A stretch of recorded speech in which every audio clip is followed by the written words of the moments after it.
함께 읽은 말씀 누가복음 1장 28절에서 38절 말씀은 우리 3월 넷째 주에 가질 목장 교재 2과 1번의 본문의 말씀입니다. 이 본문의 말씀을 가지고 기뻐하여라 은혜를 입은 자야라는 제목으로 함께 은혜를 나누기를 원합니다. 여러분, 은혜가 무엇입니까? 여러분이 알고 있는 은혜는 어떤 은혜입니까? 소위 우리가 알고 있는 은혜는 받을 자격이 없지만 그저 받는 선물과 같은 것을 우리는 은혜라고 말을 합니다. 내가 노력해서 얻은 것이 아니라 상대방의 호의나 사랑으로 받게 되는 것을 우리는 은혜라고 생각할 것입니다. 예를 들어서 어떤 사람이 열심히 노력하고 수고했습니다. 그런데 취업에 실패했습니다. 시험에 떨어졌습니다. 그런데 너무나도 감사하게도 다시 도전할 수 있는 기회가 주어졌습니다. 그렇다면 다시 주어진 그 기회는 나의 노력으로 얻은 것이 아니라 누군가가 나에게 호의를 베풀어 주어서 주어진 새로운 기회입니다. 그렇다면 이것을 우리는 은혜라고 할 수 있을 것입니다. 그리고 은혜하면 우리가 무엇을 떠오릅니까? 부모님의 은혜. 한 아이가 태어나서 자라는 모든 과정이 그 아이가 잘해서가 아니라 부모님의 사랑으로 돌봄을 받았기에 그렇게 성장할 수 있었습니다. 이것을 우리는 부모님의 은혜라고 합니다. 그리고 그 어떤 것보다도 비교할 수 없는 큰 은혜가 있습니다. 하나님을 믿는 자녀라면 이 은혜가 얼마나 놀랍고 신비한지 모를 리가 없습니다. 전제가 있죠. 하나님의 자녀라. 하나님을 믿는 백성이라면 정말 비교할 수 없는 은혜가 있습니다. 우리에게는 영생이 없었습니다. 영원한 죽음에 있을 수밖에 없는 존재였습니다. 이 죽음의 상태에서 할 수 있는 것은 아무것도 없습니다. 누군가의 도움이 없이는, 누군가의 구원이 없다면 우리는 이대로 영원한 죽음에 있어야 했던 존재였습니다. 이런 우리를 위해 하나님께서 독생자를 이 땅에 보내주셔서 우리의 죄를 용서받을 길을 열어주셨습니다. 그리고 하나님과 영원히 사는 하나님의 백성이라는 말도 안 되는 엄청난 권세를 은혜로 주셨습니다. 그러면 아멘이 나와야 되지 않습니까? 은혜가 아닙니까? 이 부분이 참 놀랍습니다. 당연히 은혜가 나올 줄, 아멘이 나올 줄 알았습니다. 여러분, 하나님이 하시는 이 구원의 계획 속에 우리가 한 것은 아무것도 없습니다. 온전히 하나님의 열심, 하나님의 사랑으로 주어진 것입니다. 이것을 하나님이 믿는 그리스도인들은 가장 큰 은혜라고 말을 합니다. 단 하나님을 믿는 백성이라 가장 큰 은혜라고 말을 합니다. 그렇다면 여러분에게 질문하겠습니다. 여러분은 은혜를 받은 사람입니까? 은혜를 받지 못한 사람입니까? 받은 사람입니까? 다른 분들은 잘 모르시겠습니까? 네. 문제가 너무 어렵습니까? 아니면은 뭐 질문 같은 질문이 아니라서 답을 여러분 은혜를 받은 사람입니까? 은혜를 받지 못한 사람입니까? 예, 은혜를 받은 사람이시네요, 다들. 또 다른 질문을 한번 해보겠습니다. 한번 답해 보시겠습니까? 여러분의 삶을 볼 때 누가 봐도 은혜 받은 사람으로서 살아가고 있습니까? 아니면 은혜 받지 못한 사람으로서 살아가고 있습니까? 자, 한번 답해 보시겠습니까? 누가 봐도 여러분의 삶이 은혜 받은 사람으로서 살아가고 있습니까? 은혜 받지 못한 사람으로서 살아가고 있습니까? 누가 봐도 은혜 받은 사람으로서 살아가고 있습니까? 아멘? 누가 봐도. 네. 감사합니다. 예. 대답의 이렇게 어 질은 조금 다른 것 같습니다. 그죠? 여러분, 위의 질문과 지금 금방 한 질문이 다른 질문입니까? 다른 질문입니까? 아니면 같은 질문입니까? 같은 질문입니다. 다른 질문이 아닙니다. 내가 은혜 받은 사람이라면 누가 봐도 나는 은혜 받은 사람으로 살아가는 것이 은혜 받은 사람이잖아요. 그게 맞지 않습니까? 여러분, 은혜를 받은 자, 그리고 은혜를 받지 못한 자, 무엇이 다를까요? 분명히 다릅니다. 가장 큰 차이는 삶의 태도와 마음의 상태일 것입니다. 은혜를 받은 사람은 모든 것이 당연하지 않다는 것을 아는 사람입니다. 그래서 어떤 모습 속에서도 감사하며 살아가려고 노력합니다. 작은 일에도 기뻐하고 만족하며 살아가려고 힘씁니다. 은혜를 받았다는 것은 내가 받은 은혜가 크구나. 은혜를 받았다는 것. 내가 받은 은혜가 크구나.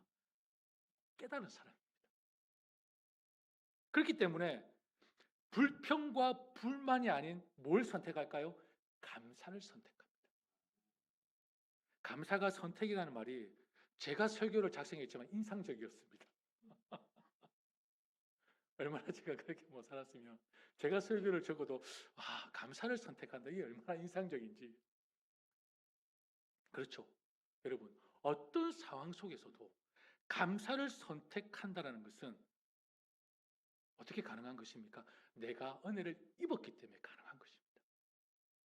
내가 은혜를 받았기 때문에 가능한 것입니다. 감사를 선택하는 것. 은혜를 받은 사람은 자신이 부족하기에 사랑을 받았음을 아는 사람입니다. 그렇기 때문에 교만하지 않습니다. 그래서 오히려 다른 사람을 이해하고 배려하는 태도를 가집니다. 은혜를 받은 사람. 그리고 사람을 쉽게 판단하지 않습니다.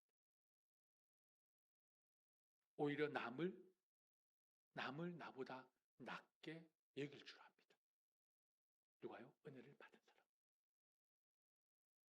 그리고 은혜를 받은 사람은 받은 은혜를 잃어버리지 않습니다. 잊어버리지 않습니다. 기억합니다. 다른 사람을 도와주려는 마음이 여기서 일어납니다. 내가 받은 사랑, 내가 받은 은혜, 나도 줘야지. 은혜를 받지 않고서는 이런 마음을 가질 수가 없습니다. 반대로 은혜를 받지 못한 사람, 은혜를 받지 못했다고 생각하는 사람은 모든 것이 당연하다고 여길 것입니다. 그래서 감사를 선택할 수 없습니다. 작은 일에도 불평하고 만족하지 못하는 것입니다. 은혜를 받지 못한 사람은 자신의 힘으로 살아간다고 생각하기 때문에 교만해질 수 있습니다. 나는 내 힘으로 열심히 해서 얻었어. 나는 내 힘으로 열심히 해서 이것을 취득했어. 라고 하며 다른 사람을 무시할 수 있습니다. 근데 반대 현상도 있습니다. 나는 왜 저 사람보다 못 가졌지? 나는 왜 저 사람보다 못 누리지? 왜 부족하지? 비교하고 열등감을 가지면서 오히려 환경을 탓하고 부모를 탓하는 모습을 바라봅니다.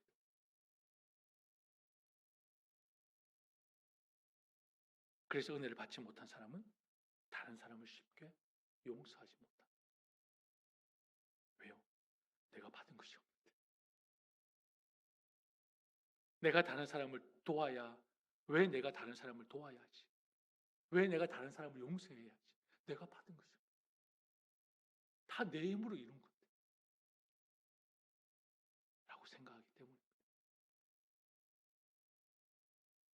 사랑하는 여러분, 이처럼 은혜를 받은 자와 은혜를 받지 못한 자의 삶의 모습이 너무나 확연히 다르지 않습니까? 근데 왜 이런 차이가 날까요? 왜 이렇게 다를까요?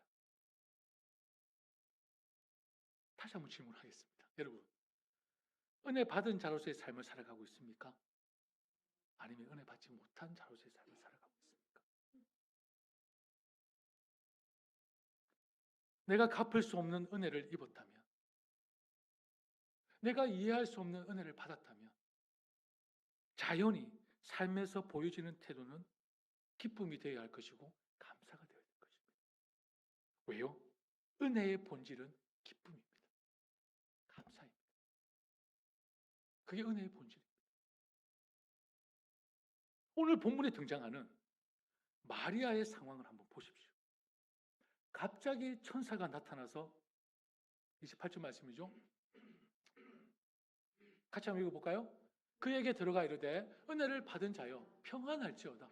주께서 너와 함께 하시도다 하니 처녀가 그 말을 듣고 놀라 이런 인사가 어찌함인가 생각하며 은혜를 입은 자여 평안할지어다 말씀합니다.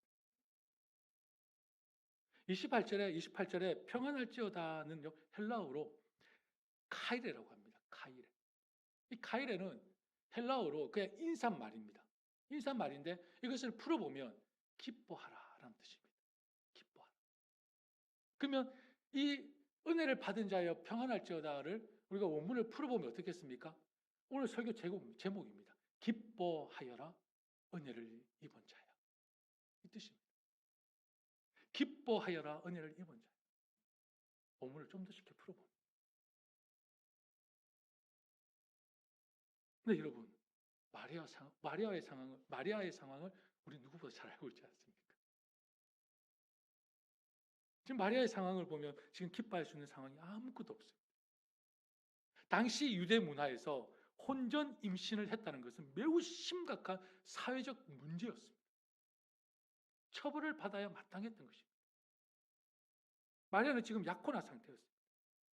남자와 관계없이 임신하는 것은 처벌받아야 될 행위입니다. 그런데 천사는 마리아를 향해 은혜를 입은 자야 라고 부르십니다. 그것도 기뻐하여라 라고 말하면서 말입니다. 도대체가 이해하기 힘든 상황이지 않습니까? 어떻게 받아들여야 됩니까? 도대체 무엇이 은혜이며 도대체 무엇을 기뻐하라는 것입니까? 아무리 봐도 은혜라고 하기에는 이해가 되지 않습니다. 아무리 봐도 기뻐해야 할 상황이 아닌 것 같습니다. 지금 마리아는 심히 두려울 것입니다. 떨릴 것입니다. 그런데 여러분, 마리아가 놀라운 고백을 하지 않습니까? 38절 같이 읽어볼까요? 시작. 보십시오. 나는 주님의 여종입니다. 당신의 말씀대로 나에게 이루어지기를 바랍니다. 이게 가능한 고백입니까? 이 고백을 듣고서야 천사가 떠나갔다고 말씀합니다. 여러분, 여기서 여종이라는 말은 혹시 둘로스라는 단어를 들어보셨습니까? 둘로스가 종입니다. 근데 여종은 둘레라고 합니다. 헬라어로 둘레. 둘로스, 둘레. 이 말은 결코 주인의 뜻을 거스를 수 없는 종이라는 뜻입니다. 결코 주인의 뜻을 거스를 수 없는 종이라는 뜻입니다. 나는 주님의 여종입니다. 나는 주님의 둘레입니다.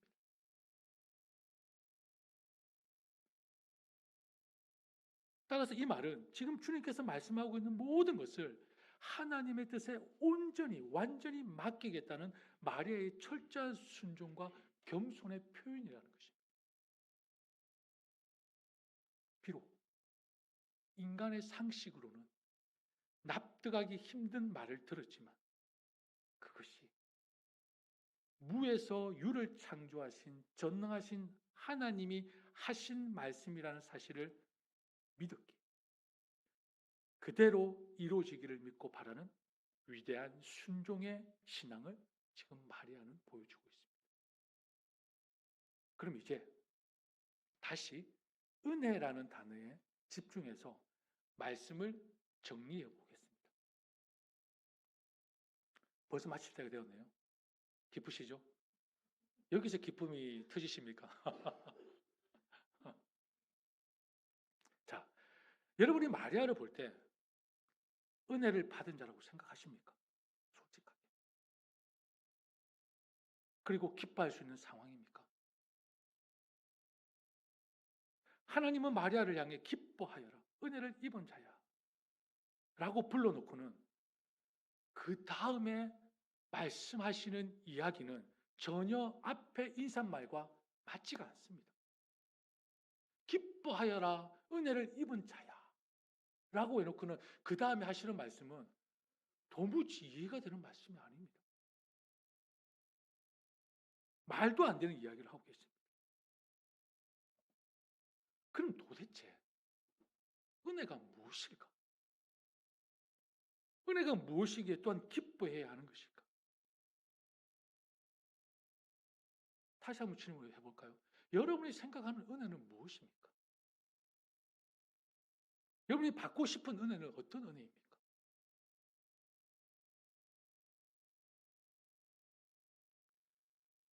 여러분이 생각하는 은혜, 기대하는 은혜가 마리아의 상황과 같은 것입니까?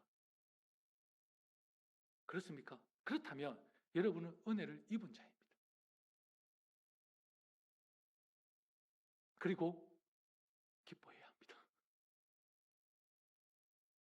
만약에 여러분이 생각하는 것과 맞지 않는다면, 내가 생각하는 은혜가 이 마리아의 상황의 은혜와 맞지 않는다면 여러분은 은혜를 받은 사람으로서 이 땅에서 살아가기 힘들 것입니다.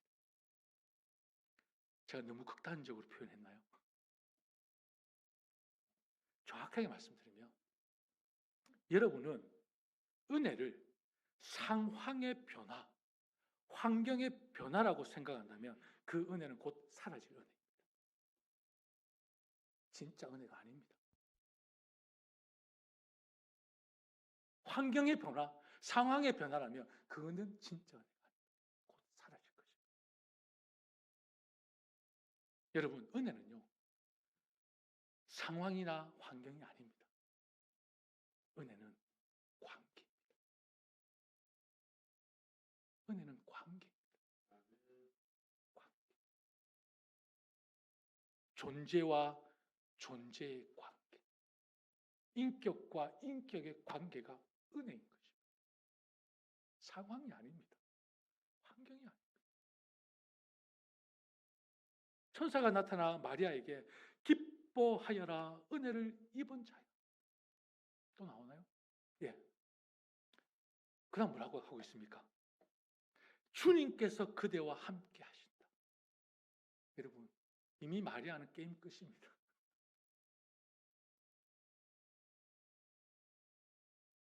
마리아는요, 그 뒤에 어떤 얘기를 해도 38절에 고백을 했을 것입니다. 왜요? 마리아에게 있어서 은혜는 상황이나 환경이 아니었습니다. 하나님과 함께하는 것이 은혜였습니다. 주께서 나와 함께 하신다. 그게 마리아에게 은혜였습니다. 하나님은 그 은혜를 마리아에게 주신 것입니다. 내가 너와 함께. 그래서 마리아 천사가 마리아에게 은혜를 입은 자야. 기뻐하여. 하나님이 너와 함께 하신다.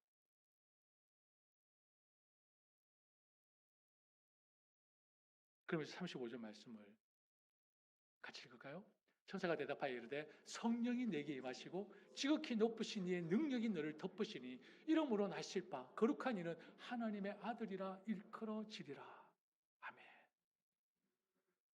여러분 놀랍지 않습니까? 저는 이 말씀을 보면서 가슴이 두근두근했습니다. 사실 목장 교제의 말씀으로 설교를 준비할 생각이 없었습니다. 왜냐하면 셋째 주에 목장 설교를 하기로 계획을 했었으니까. 근데 교제가 조금 어렵다는 얘기가 들려서 차라리 설교를 조금 풀어드리자. 라는 마음으로 제가 교재를 묵상했습니다. 사실 수요일날 우리 가스펠 프로젝트 구약을 하고 있습니다. 그래서 신약 1권을 목장 모임으로 시작을 한 건데 제가 말씀을 준비하면서 제 가슴이 쿵쾅쿵쾅했습니다. 이 말씀을 들었을 때. 여러분, 마리아는요, 세상의 눈으로 볼 때는 은혜를 찾을래야 찾을 수가 없습니다. 기쁨을 찾을래야 찾을 수가 없습니다. 세상의 눈으로 볼 때는. 너무나 어처구니 없는 상황입니다. 기가 막히는 상황입니다. 너무나 억울한 상황입니다. 손가락질 받고 도망 다니며 온갖 수모와 고충을 다 겪어야 하는 그런 상황입니다. 그런데 저는 이 말씀을 읽으면서 너무 큰 감동을 받았습니다. 28절에 주님께서 그대와 함께 하실 때, 그리고 35절에 성령이 너에게 임하시고 너의 배를 통해 나실 이는 거룩한 인데 하나님의 아들이다. 그 예수가 온 세상을 구원할 주님이지 않습니까? 삼위일체 하나님께서 마리아와 함께하는 이 은혜, 세상 사람들은 이 은혜를 어찌 알 수 있겠습니까? 여러분, 알 수 있겠습니까? 하나님을 믿지 않고서는 삼위일체 하나님이 나와 함께 하신다는 이 은혜를 어떻게 알겠냐라고요. 놀라운 비밀이지 않습니까? 이 은혜는 세상이 알 수가 없습니다. 모릅니다. 말도 안 되는 소리라고 하겠죠. 근데 하나님을 믿는 자녀들은 무엇이 은혜인지 압니다. 아니, 알아야 합니다. 이것이 얼마나 놀라운 은혜인지 마리아가 다시 고백하지 않습니까? 보십시오. 나는 주님의 여종입니다. 당신의 말씀대로 나에게 이루어지기를 바랍니다.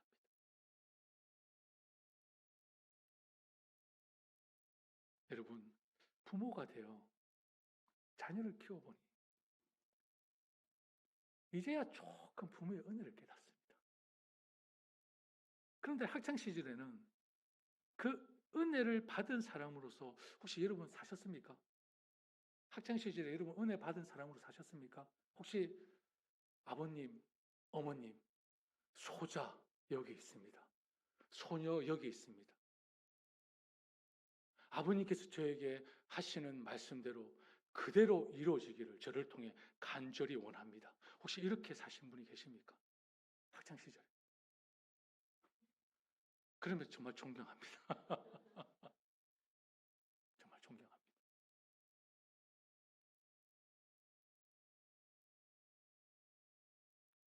저를 돌아볼 때 제가 그 은혜를 알았다면 죄송합니다. 곧딱으로 살지 않았을 것입니다. 그 학창 시절에 부모의 은혜를 알았다면 철딱서니 없이 행동하지 않았을 것입니다. 말은 얼마나 안 들었든지 불순종의 대명사였습니다. 얼마나 사고를 치고 다녔든지. 왜요? 저는 은혜가 뭔지를 몰랐습니다. 오히려 다른 친구들과 비교하니 열등감에 빠져 있었고 누리지 못하고 먹지 못한 것에 오히려 불만과 불평으로 가득했습니다. 은혜를 받은 자라고 생각하지 못했습니다. 그때 나의 은혜는 부모가 아니었습니다. 뭐죠? 상황이었고 환경이 바뀌기를 원했고 상황이 바뀌기를 원했습니다. 그게 은혜인 줄 알았습니다. 부모가 은혜인 줄 몰랐습니다. 왜 우리 부모는 이렇지? 그 수많은 직업 중에 무슨 목사가 되어가지고 참 저도 목사를 하고 있지만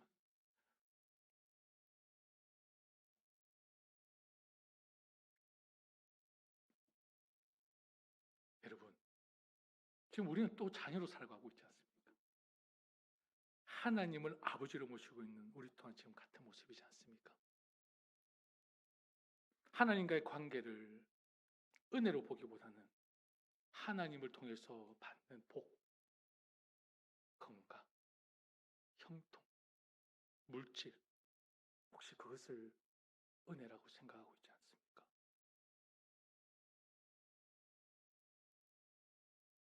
사랑하는 여러분, 저는 은혜를 여러분에게 선포한다면 주어진 기회나 환경과 물질이 은혜가 아닙니다. 은혜는 나에게 그런 기회를 주고 또한 물질도 주고 회복도 주고 생명을 준 그가 은혜. 은혜는 관계. 은혜는 존재. 전능하신 하나님이 나와 함께하는 것이 은혜이기. 그래서 우리는 주님, 내가 여기 있습니다. 나를 받아 주시옵소서. 나를 사용하여 주시옵소서. 그래서 믿음으로 고백할 수 있는 것 아닙니까? 어떤 상황 속에서도 주님이 나와 함께 하시기에 그것이 나에게 은혜이기에 주님의 뜻이 이루어지기를 원합니다. 고백할 수 있는 것 아니겠습니까? 사랑하는 그리스도인 교회 성도 여러분, 우리 조금 성숙해집시다. 조금 성숙해집시다. 부모가 되어 부모의 은혜가 무엇인지 조금이나마 여러분이 깨달았지 않습니까? 그런데 여전히 하나님을 아버지로 모시고 있는 자녀로서 똑같이 내 학창 시절의 모습을 재현하려고 혹시 하고 계십니까? 한 번은 몰라서 그렇다고 쳐도 우리는 부모로서 그런 삶을 살지 않아요.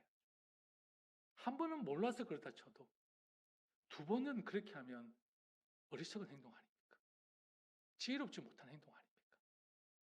우리 또한 부모가 되어져서 부모의 은혜가 뭔지 깨달았다면 하나님의 손에 들려있는 것이 은혜가 아니라 하나님 그 자체가 나의 은혜.